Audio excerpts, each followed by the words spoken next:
अथ चतुर्थोऽध्यायः। महर्षि व्यास का असंतोष।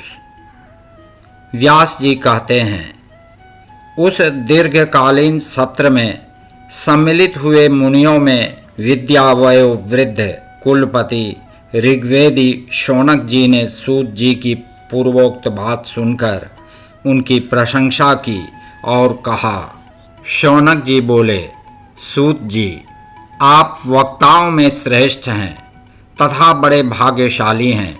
जो कथा भगवान श्री सुखदेव जी ने कही थी, वही भगवान की पुण्यमयी कथा कृपा करके आप हमें सुनाइए। वह कथा किस युग में, किस स्थान पर और किस कारण से हुई थी? मुनिवर श्री कृष्ण द्वैपायन ने किसकी प्रेरणा से इस परमहंसों की संहिता का निर्माण किया था? उनके पुत्र सुखदेव जी बड़े योगी, समदर्शी, भेदभाव रहित, संसार निद्रा से जगे एवं निरंतर एकमात्र परमात्मा में ही स्थिर रहते हैं। वे छिपे रहने के कारण मूढ़ से प्रतीत होते हैं। व्यास जी जब संन्यास के लिए वन की ओर जाते हुए अपने पुत्र का पीछा कर रहे थे, उस समय जल में स्नान करने वाली स्त्रियों ने नंगे सुखदेव को देखकर तो वस्त्र धारण नहीं किया, परंतु वस्त्र पहने हुए व्यास जी को देखकर लज्जा से कपड़े पहन लिए थे। इस आश्चर्य को देखकर जब व्यास जी ने उन स्त्रियों से इसका कारण पूछा, तब उन्होंने उत्तर दिया कि आपकी दृष्टि में तो अभी स्त्री पुरुष का भेद बना हुआ है, परंतु आपके पुत्र की शुद्ध दृष्टि में यह भेद नहीं है। कुरुजांगल देश में पहुंचकर हस्तिनापुर में वे पागल, गूंगे तथा जड़ के समान विचरते होंगे। नगरवासियों ने उन्हें कैसे पहचाना? पांडव नंदन राजर्षि परीक्षित का इन मौनी सुखदेव जी के साथ संवाद कैसे हुआ, जिसमें यह भागवत संहिता कही गई? महाभाग श्री सुखदेव जी तो गृहस्थों के घरों को तीर्थ स्वरूप बना देने के लिए उतनी ही देर उनके दरवाजे पर रहते हैं जितनी देर में एक गाय दूही जाती है। सूत जी, हमने सुना है कि अभिमन्यु नंदन परीक्षित भगवान के बड़े प्रेमी भक्त थे। उनके अत्यंत आश्चर्यमय जन्म और कर्मों का भी वर्णन कीजिए। वे तो पांडव वंश के गौरव बढ़ाने वाले सम्राट थे। वे भला किस कारण से साम्राज्य लक्ष्मी का परित्याग करके गंगा तट पर मृत्यु पर्यंत अनशन का व्रत लेकर बैठे थे? शत्रुघ्न अपने भले के लिए बहुत सा धन लाकर उनके चरण रखने की चौकी को नमस्कार करते थे। वे एक वीर युवक थे। उन्होंने उस दुस्त्यज लक्ष्मी को अपने प्राणों के साथ भला क्यों त्याग देने की इच्छा की? जिन लोगों का जीवन भगवान के आश्रित है, वे तो संसार के परम कल्याण, अभ्युदय और समृद्धि के लिए ही जीवन धारण करते हैं। उसमें उनका अपना कोई स्वार्थ नहीं होता।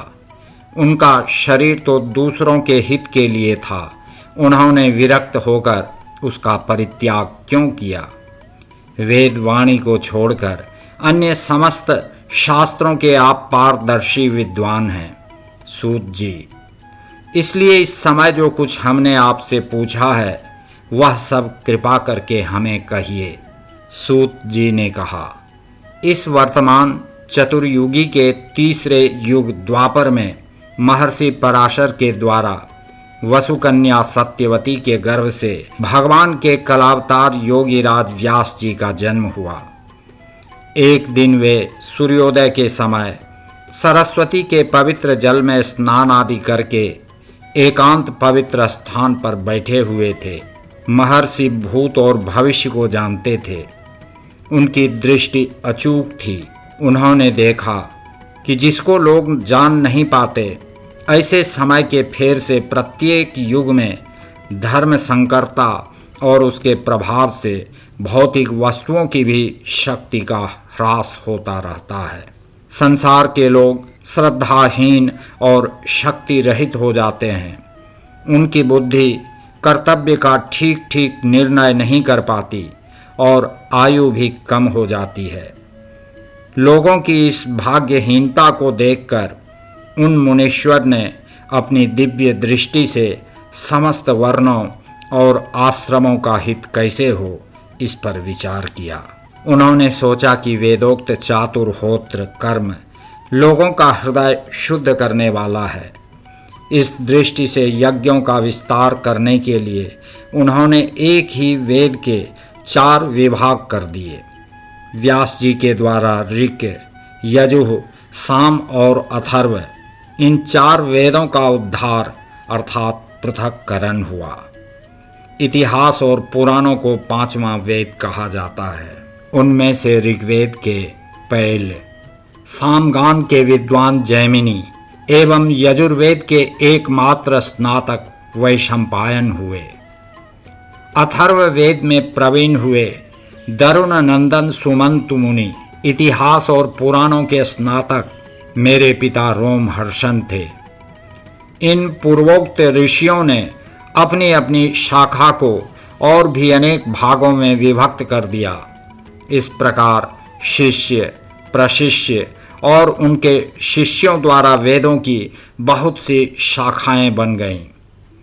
कम समझ वाले पुरुषों पर कृपा करके भगवान वेद व्यास ने इसलिए ऐसा विभाग कर दिया कि जिन लोगों को स्मरण शक्ति नहीं है या कम है, वे भी वेदों को धारण कर सकें। स्त्री, शूद्र और पतित द्विजाति तीनों ही वेद श्रवण के अधिकारी नहीं हैं। इसलिए वे कल्याणकारी शास्त्रोक्त कर्मों के आचरण में भूल कर बैठते हैं। अब इसके द्वारा उनका भी कल्याण हो जाए, यह सोचकर महामुनि व्यास जी ने बड़ी कृपा करके महाभारत इतिहास की रचना की। शौनकादि ऋषियों, यद्यपि व्यास जी इस प्रकार अपनी पूरी शक्ति से सदा सर्वदा प्राणियों के कल्याण में ही लगे रहे, तथापि उनके हृदय को संतोष नहीं हुआ। उनका मन कुछ खिन्न सा हो गया। सरस्वती नदी के पवित्र तट पर एकांत में बैठकर धर्मवेत्ता व्यास जी मन ही मन विचार करते हुए इस प्रकार कहने लगे।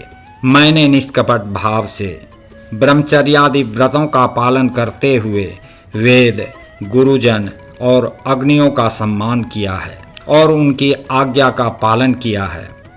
महाभारत की रचना के बहाने मैंने वेद के अर्थ को खोल दिया है, जिससे स्त्री, शूद्र आदि भी अपने अपने धर्म कर्म का ज्ञान प्राप्त कर लेते हैं। यद्यपि मैं ब्रह्मतेज से संपन्न एवं समर्थ हूँ, तथापि मेरा हृदय कुछ अपूर्ण काम सा जान पड़ता है। अवश्य ही अब तक मैंने भगवान को प्राप्त कराने वाले धर्मों का प्रायः निरूपण नहीं किया है। वे ही धर्म परमहंसों को प्रिय हैं और वे ही भगवान को भी प्रिय हैं। हो न हो, मेरी अपूर्णता का यही कारण है। श्री कृष्ण द्वैपायन व्यास इस प्रकार अपने को अपूर्ण सा मानकर जब खिन्न हो रहे थे, उसी समय पूर्वोक्त आश्रम पर देवर्षि नारद जी आ पहुँचे। उन्हें आया देख व्यास जी तुरंत खड़े हो गए। उन्होंने देवताओं के द्वारा सम्मानित देवर्षि नारद की विधि पूर्वक पूजा की।